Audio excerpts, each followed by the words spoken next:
오늘도 하나님의 은혜와 사랑과 주의 능력이 우리 든든한 교회와 이 말씀을 듣는 모든 분들에게 함께하기를 진심으로 축복합니다. 마태복음 14장 22절로 33절을 본문으로 풍랑을 잔잔케 하시는 예수님 하는 제목으로 함께 깊은 은혜를 나누고자 합니다. 세상은 항상 평탄하지는 않습니다. 아무리 능력과 지식과 권세와 명예와 재물을 소유할지라도 가는 길에 풍랑과 같은 고난과 환난과 역경도 있는 것입니다. 모세는 권능의 지팡이를 딱 잡고 수많은 능력을 행하는 사람이 되었지만 그가 가는 길에 평탄대로만 있는 것이 아니었습니다. 그때마다 모세는 능력의 지팡이를 손에 잡고 능력을 행하라고 하는 말씀을 붙들고 나아갔습니다. 출애굽기 4장 17절 너는 이 지팡이를 손에 잡고 이것으로 이적을 행할지니라. 홍해바다를 갈랐습니다. 반석에서 샘물이 터져나와 물을 마시게 했습니다. 하늘에서 만나와 메추라기가 막 내려와 그들을 다 배불리 먹게 해주었습니다. 낮에는 구름기둥으로 밤에는 불기둥으로 보호와 인도와 지켜주심의 기적의 역사를 체험하게 하셨습니다. 그렇기 때문에 하나님의 도움이 없이는 험한 세상을 헤쳐나가기가 어렵다는 것을 깨달아야 됩니다. 사람들은 너무 착각에 빠져요. 내가 IQ가 높고 내가 또 뭐 학벌도 좋고 내가 돈도 많이 가고 있고 가정 환경도 좋고 뭐 이렇게 하면서 내가 잘났고 교만하지 마세요. 여러분, 하나님의 도우심이 없이는 살아갈 수가 없는 거예요. 오늘 본문의 말씀을 잘 보시면 예수님께서 벳세다 들녘에서 오병이어의 기적, 즉 보리떡 5개와 물고기 2마리 가지고 장정만 쉬어봐도 5,000명이 넘어요. 그 많은 사람을 배불리 다 먹이고도 12강주리가 남는 기적을 행했습니다. 그리고 예수님께서는 제자들을 먼저 마을로 가게 하시고 그날 저녁에 홀로 산에 올라가 기도하셨습니다.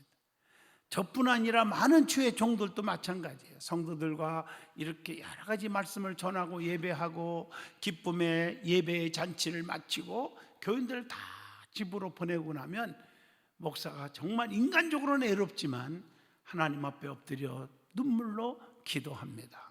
오늘도 아무개 장로님, 아무개 권사님, 아무개 집사님의 표정을 보니까 어두운 면이 있습니다. 저분이 몸이 혹시 아픕니까? 하면서 기도를 하거든요. 이게 오늘 예수님이 그렇게 하셨어요. 그런데 밤이 저물었을 때 제자들이 탄 배가 육지에서 멀리 떨어져 있을 때 엄청난 풍랑이 일어나기 시작했습니다. 바람은 세게 불어오고 물결은 거세게 치며 주변은 캄캄했어요. 좌우를 분간할 수가 없게 되었습니다. 제자들은 모든 방법을 동원해 보았지만 아무 소용이 없게 되었습니다. 사람은 항상 평탄한 대로만 있는 것이 아니란 말이에요. 원치 않는 풍랑으로 엄청난 고난과 환난을 받게 될 수도 있다는 것이죠. 또한 인간은 풍랑을 만나면 누구나 다 나약해지는 것입니다. 여러분, 세계적인 영웅 나폴레옹 아시죠? 그의 사전에서 뭐라 했어요? 불가능은 없다 큰 소리 치면서 적들과 싸우기 위해 함대를 앞세우고 해상으로 전진 진격을 했습니다. 그런데 심한 바람이 일어나서 배들이 견디기 힘들자 함대 사령관이 진격을 포기하고 뱃머리를 돌리려고 했습니다. 그러자 나폴레옹은 진격밖에 없다면 전진하라 하고 명령이 내려옵니다. 그러나 배들은 거센 풍랑을 견디지 못하고 결국 침몰하고 말았습니다. 그때야 나폴레옹은 인간의 무기력함을 깨달았습니다. 자신의 자존심, 자부심이 풍랑에 박살나자 인간의 나약함을 실감했다고 하는 얘기입니다. 오늘 말씀에 보면 제자들이 풍랑 속에서 엄청난 고통을 겪고 있을 때 우리 예수님은 찾아오셔서 위로해 주시고 풍랑 속에서 건져 주셨습니다. 오늘 이 본문 말씀을 통해서 풍랑을 잔재않게 하시는 예수님, 이런 제목으로 말씀을 전하고자 할 때 저와 여러분이 큰 은혜를 받기를 원합니다. 예수님이 주시는 그 위로와 평강이, 기적이 넘치기를 축복합니다. 첫 번째로 인간의 힘으로 되지 않는 것들이 많다는 것을 깨우쳐 주고 있다는 것입니다. 예수님의 제자들은 풍랑 속에서 자신의 무기력함을 깨닫게 됩니다. 성경은 인간의 헛된 것들에 대해서 말씀을 하고 있죠. 인간이 살아가면서 뭐가 헛된 것들입니까? 자, 죄인들의 수고는 한계가 있다는 거죠. 전도서 1장 3절을 같이 봅니다. 해 아래에서 수고하는 모든 수고가 사람에게 무엇이 유익한가, 이렇게 말하고 있습니다. 또 에베소서 5장 5절에 보면 우상 숭배는 모든 것들이 다 헛된 것이라고 말하고 있습니다. 또 욥기서 35장 12절로 13절을 보시면 악인들의 교만한 부르짖음은 헛된 것들이다. 그래서 우리가 교만한 마음 가지고 아무리 금식을 하고 철야를 해도 다 헛된 것이라고 성경은 가르쳐 줍니다. 그리고 인간의 부귀영화도 다 헛된 것들이다. 시편 39편 6절 말씀, 진실로 각 사람은 그림자같이 다니고 헛된 일로 소란하며 재물을 쌓으나 누가 거둘린지 알지 못하나이다, 이렇게 말하고 있습니다. 그리고 시편 39편 5절에 보면 세상의 염려, 근심, 걱정, 이런 것들은 다 헛된 것이다, 이렇게 말하고 있습니다. 시편 62편 9절에 보면 인간의 주의들은 다 헛된 것이다. 그래서 슬프도다. 사람은 입김이며 인생도 속임수이니 저울에 달면 그들은 입김보다 더 가벼우니라, 이렇게 표현하고 있습니다. 그리고 인간의 모든 생각들도 헛된 것들이 너무 많다는 거예요. 시편 94편 11절 보면 여호와께서는 사람의 생각이 허무함을 아시느니라. 오늘날 많은 자기의 생각이 다 하나님의 뜻인 양 착각에 빠지면 안 되는 거예요. 전부가 다 헛것이 돼버려요. 그래서 하나님을 떠난 인생들은 모든 것이 다 헛된 것이다. 시편 144편 4절에 사람은 헛것 같고 그의 날은 지나가는 그림자 같으니라, 이렇게 표현하고 있습니다. 그리고 잠언서 25장 27절에 보면 꿀을 많이 먹는 것이 좋지 못하고 자기의 영예를 구하는 것이 헛되니라. 세상의 영예를 구하는데 다 헛된 것이라고 말하고 있습니다. 그리고 잠언서 31장 30절에 보면 인간의 아름다움도 어떻게 보면 헛된 것이다, 이렇게 말하고 있습니다. 전도서 2장 1절로 3절에 보면 세상의 쾌락도 다 헛된 것이 된다고 말하고 있습니다. 전도서 2장 15절 보면 세상의 지혜도 헛된 것이다. 꼼수 부리고 살지 마라, 그런 말이겠죠. 전도서 5장 10절에 보면 부를 사랑하는 것, 돈을 사랑하는 것, 금과 은을 사랑하는 것 다 만족하지 못하대요. 다 헛된 것이니라, 그렇게 표현을 하고 있습니다. 그리고 마태복음 15장 9절 보면 사람의 계명으로 교훈을 삼아 가르치니 나를 헛되이 경배하는도다 하였느니라. 마음이 없는 그냥 예배는, 습관적이고 관습적인 예배는 다 헛된 것이다. 그래서 하나님은 영이시니 예배하는 자는 영과 진리로 예배할지니라, 그렇게 말하는 거예요. 예배 시간에는 신령한 진정한 예배를 하나님 앞에 드려야 된다. 그렇지 않은 것은 다 헛된 것이다 라고 말하는 것입니다. 고린도전서 13장 3절에 보면 내가 내게 있는 모든 것으로 구제하고 또 내 몸을 불사르게 내줄지라도 뭐가 없으면, 사랑이 없으면 내게 아무 유익이 없느니라. 여러분, 사랑이 넘쳐야 됩니다. 사랑이 없이 무슨 일은 다 헛된 것이라는 거예요. 디모데전서 1장 6절에 보면 거짓되고 망령된 말들은 모든 것들이 다 헛된 것이라고 말을 하고 있습니다. 그것뿐입니까? 위선적인 경건과 행함이 없는 믿음, 입술로만 떠드는 믿음은 헛된 것이다. 야고보서 1장 26절에 말씀하고 계십니다. 그리고 불신자들의 행실은 다 헛된 것이니 베드로전서 1장 18절, 믿지 않는, 믿음이 없는 사람들의 말과 행동에 빨려 들어가지 말라고 하는 경고의 말씀이기도 하십니다. 두 번째로는 성도가 가까이 할 사람이 있고 멀리 할 사람이 있다는 것을 알아야 합니다. 특별히 영적으로 믿음 안에서 보면 나에게 하나님과 가까워지고 교회와 가까워지고 믿음이 뜨거워지는데 방해된다면 끈끈해짐이 분명하여야 합니다.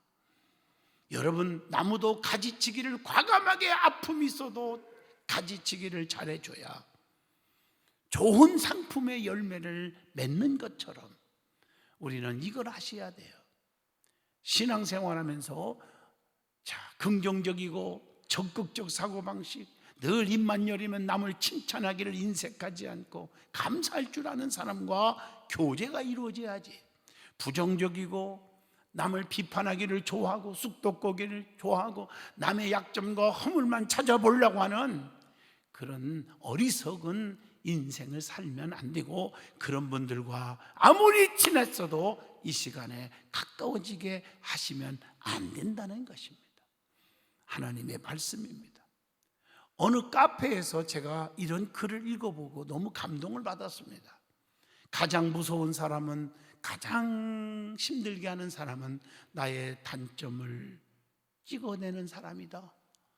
항상 단점만 찾아내려고 하는 사람, 멀리 하라는 거예요. 가장 경계할 사람은 두 마음을 품고 있는 사람이다.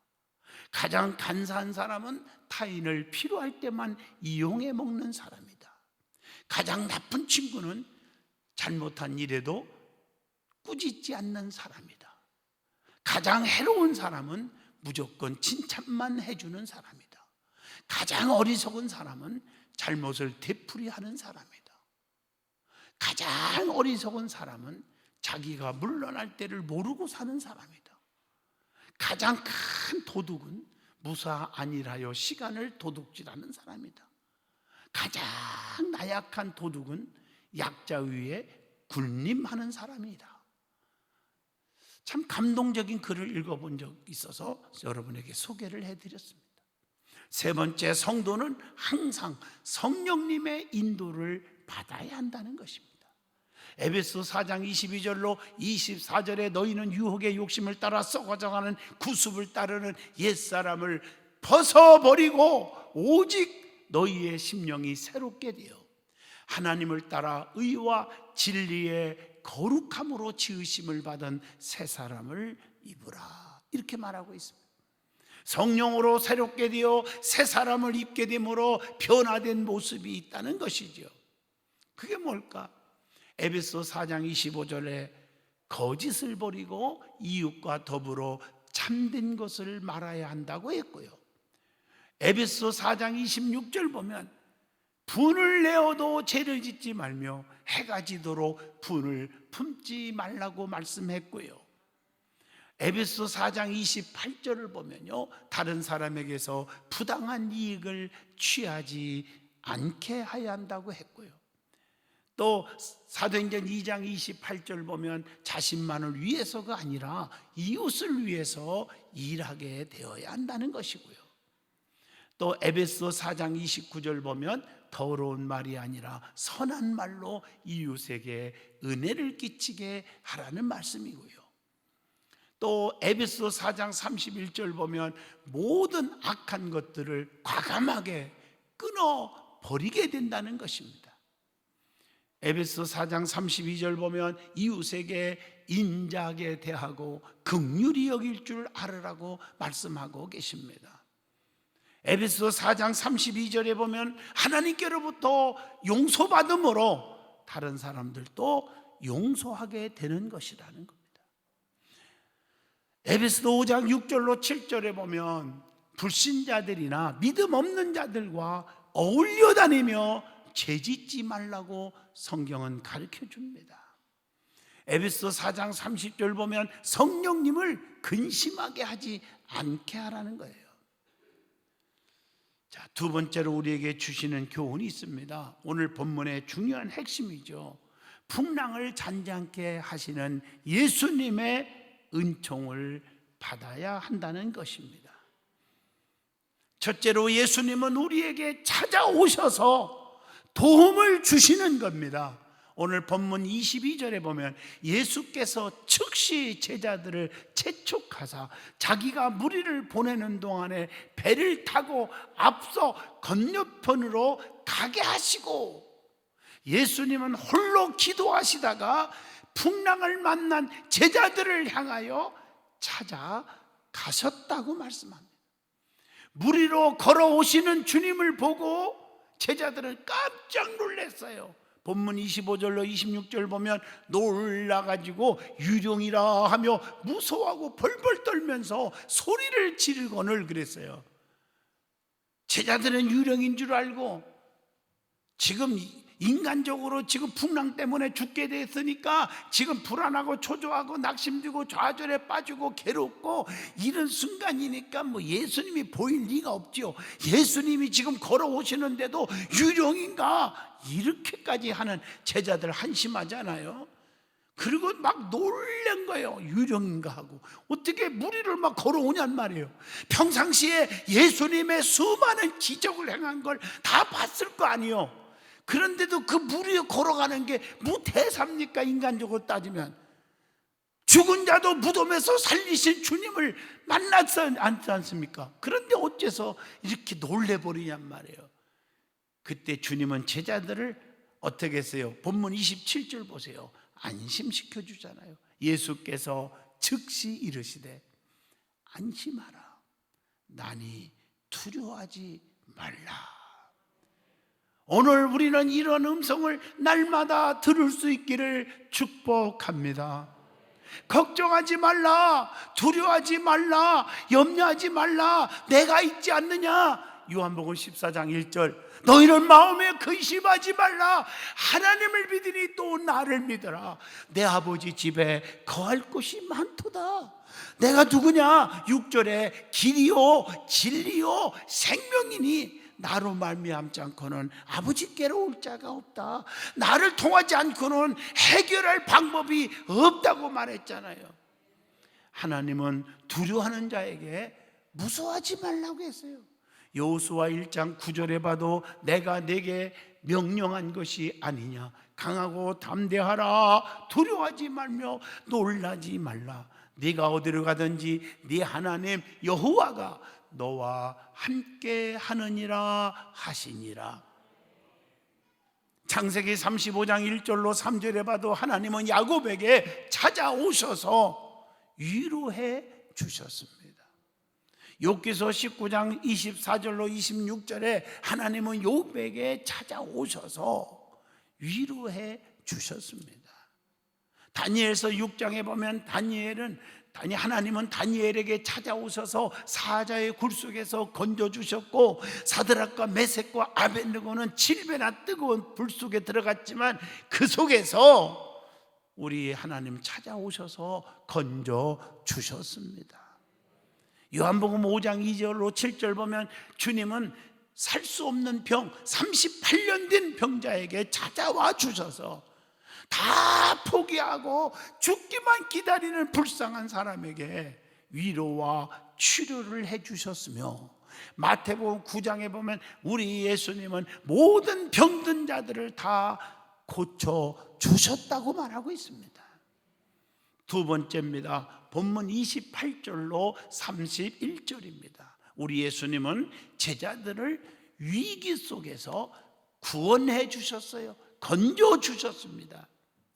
베드로는 무리를 걸어오시는 예수님을 향하여 놀래면서 만일 주님이시거든 나를 명하사 무리로 오라 하소서.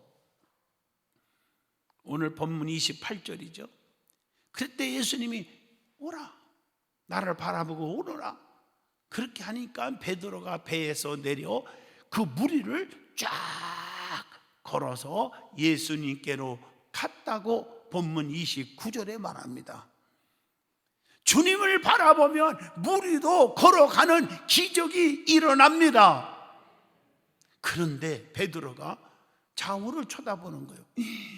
어머나, 풍랑이 보이고 바람이 막 부는 걸 보고 무서워하면서 있을 때 그냥 물속에 팍 빠지고 말았어요. 30절. 바람을 보고 무서워 빠져가는지라. 여러분, 세상을 무서워하면 빠져버려요. 주님만 바라보면 무리도 걸어가는 기적이 일어납니다. 좌우를 바라보고 세상을 바라보니까 빠져버려요.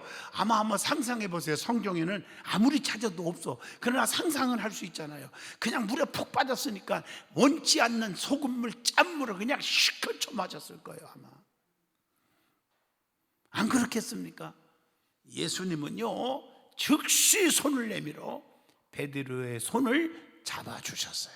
31절 보세요. 예수께서 즉시, 여러분 힘들 때 주님은 즉시 손을 내밀어 줄 줄로 믿습니다. 즉시 손을 내밀어 그를 붙잡으시며 이르되 믿음이 작은 자여 왜 의심하느냐, 이렇게 말하고 있어요. 우리 주님은 의심하였던 베드로를 믿음이 적은 자라고 책망하셨습니다. 주님께서 배에 함께 오르심에 바람이 그쳤다. 32절에 그렇게 말씀을 하고 계십니다. 주님과 함께 있으니 모든 바람이 그쳤어요. 풍랑이 없어졌어요. 위기에서 극복했어요. 왜 풍랑을 만나고 베드로가 물에 빠졌을까요? 믿음이 적기 때문입니다. 믿음이 적기 때문에 풍랑을 만나고 바다에 빠지는 고통을 겪는 거예요. 왜 여러분 가정 풍랑, 자녀 풍랑, 물질 풍랑, 사업 풍랑, 건강 풍랑, 풍랑이 그치지 않습니까? 믿음이 적은 연고입니다. 믿음이 적다는 말은 왜 의심하느냐 그랬으니 의심하기 때문입니다. 주님의 능력을 100% 확신하지 않기 때문에. 더 깊이 나가면 하나님의 능력과 하나님의 세밀한 판단을, 하나님의 말씀에 능력을 믿지 않기 때문에 인간이 판단하고 인간의 계산적으로만 살아가는 거 아니겠습니까? 우리 예수님은 위기에서 구원하시는 주님이십니다. 마태복음 8장 26절입니다. 예수님이 우리와 함께 하시는 임마누엘 은총을 예수님은 주십니다. 마태복음 28장 20절에 내가 너희에게 분부한 모든 것을 가르쳐 지키게 하라. 볼지어다 내가 세상 끝날까지 너희와 항상 함께 있으리라 하시니라. 주님이 함께 계시면 믿음의 역사가 나타납니다. 성도는 주님을 떠나서는 살 수가 없다는 것을 깨닫게 해주고 있죠. 요한복음 15장 5절에 나는 포도나무요 너희는 가지라. 그가 내 안에 내가 그 안에 거하면 사람이 열매를 많이 맺나니 나를 떠나서는 너희가 아무것도 할 수 없음이니라. 누가복음 5장 3절로 6절에 보면 베드로가 고기 한 마리도 못 잡고 완전 실패한 자의 모습이었을 때 주님이 찾아오셔서 축복받게 했잖아요. 주님이 찾아오셔서 시몬의 배에 오르사 육지에서 배를 좀 띄게 하시고 앉으사 말씀을 가르치시고 그물을 깊은 곳에 던지라. 말씀에 은혜 받고 순종했더니 축복의 기적이 일어나요. 그물이 찢어질 정도로 2배에 가득 실었더라. 그랬더니 심령이 완전히 달라지는 거예요. 주님 앞에 무릎 꿇고 나는 죄인입니다라고 고백합니다. 겸손한 자가 됩니다. 나를 따라와라. 사람 낚는 어부가 되게 하리라.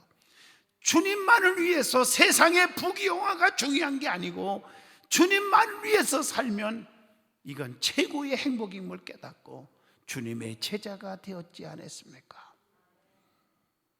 요한복음 11장 43절로 44절에 보시면 나사로가 죽어서 장사까지 지냈지만 주님이 오심으로 무덤에서 살게 된 줄로 믿습니다. 그렇기 때문에 성도는 위기 속에서 주님을 찾아야 합니다. 결론적으로 말하면 믿음이 적으면 풍랑을 만납니다. 믿음이 적다는 것은 의심하기 때문이라고 말씀했습니다.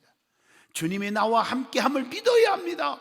히브리서 11장 6절 믿음이 있을 때 하나님이 기뻐하십니다. 성도는 항상 주님을 찾아야 합니다. 사슴이 시냇물을 찾아 갈급한 것 같이 찾아야 합니다. 이사야 선지자는 하나님을 만난 때에 찾으라, 가까이 계실 때에 그를 부르라고 이사야 55장 6절에 말씀합니다.